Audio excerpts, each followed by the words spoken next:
ಧಾರವಾಡ ತಾಲೂಕಿನ ಬಾಡ ಕ್ರಾಸ್ ಬಳಿ ಇಂದು ಬೆಳ್ಳಂಬೆಳಗ್ಗೆ ಭೀಕರ ಅಪಘಾತ ಸಂಭವಿಸಿದ್ದು, ಅಪಘಾತದಲ್ಲಿ ಮೃತಪಟ್ಟವರ ಸಂಖ್ಯೆ 8ಕ್ಕೇರಿದೆ.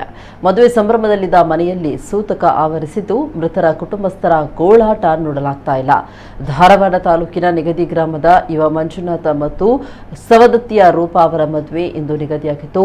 ಎಲ್ಲವೂ ಅಂದುಕೊಂಡಂತೆ ಆಗಿದ್ರೆ ವರನ ಸ್ವಗೃಹದ ಬಳಿಯೇ ಮದುವೆ ಅದ್ದೂರಿಯಾಗಿ ನಡೆಯಲಿತ್ತು. ಆದರೆ ಮಳೆಯಿಂದಾಗಿ ಮದುವೆಯನ್ನ ಮನಸೂರ ಬಳಿಯ ಕಲ್ಯಾಣ ಮಂಟಪದಲ್ಲಿ ನಡೆಸಲು ಕುಟುಂಬಸ್ಥರು ಕೊನೆ ಘಳಿಗೆಯಲ್ಲಿ ನಿರ್ಧರಿಸಿದರು. ಅದರಂತೆ ನಿನ್ನೆ ರಾತ್ರಿ ಮನೆಯಲ್ಲಿ ನಿಶ್ಚಿತಾರ್ಥ ಮುಗಿಸಿದ್ರು. ಇಂದು ಬೆಳಗಿನ ಜಾವ ಎಲ್ಲರೂ ಮದುವೆ ಮಂಟಪಕ್ಕೆ ಹೊರಟಿದ್ರು. ದಿಬ್ಬನ ಹೊರಟ ಕ್ರೂಸರ್ ವಾಹನ ಮಾರ್ಗ ಮಧ್ಯೆ ಮರಕ್ಕೆ ಡಿಕ್ಕಿ ಹೊಡೆದು ಪಲ್ಟಿಯಾಗಿದೆ.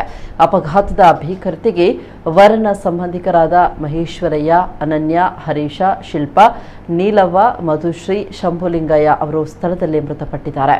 ಸಾವು ಬದುಕಿನ ನಡುವೆ ಹೋರಾಡ್ತಾ ಇದ್ದ ಚೆನ್ನವ್ವ ಕಿಮ್ಸ್ ಆಸ್ಪತ್ರೆಯಲ್ಲಿ ಕೊನೆಯುಸಿರೆಳೆದಿದ್ರು. ಸುಮಾರು 7 ಜನರ ಸ್ಥಿತಿ ಗಂಭೀರವಾಗಿದೆ. ಮೃತರಲ್ಲಿ ವರನ ಅಕ್ಕನ ಮಕ್ಕಳು ಮತ್ತು ಅಣ್ಣನ ಮಕ್ಕಳು, ಚಿಕ್ಕಮ್ಮ, ಅತ್ತಿಗೆ ಎಲ್ಲರೂ ಸೇರಿದ್ದಾರೆ.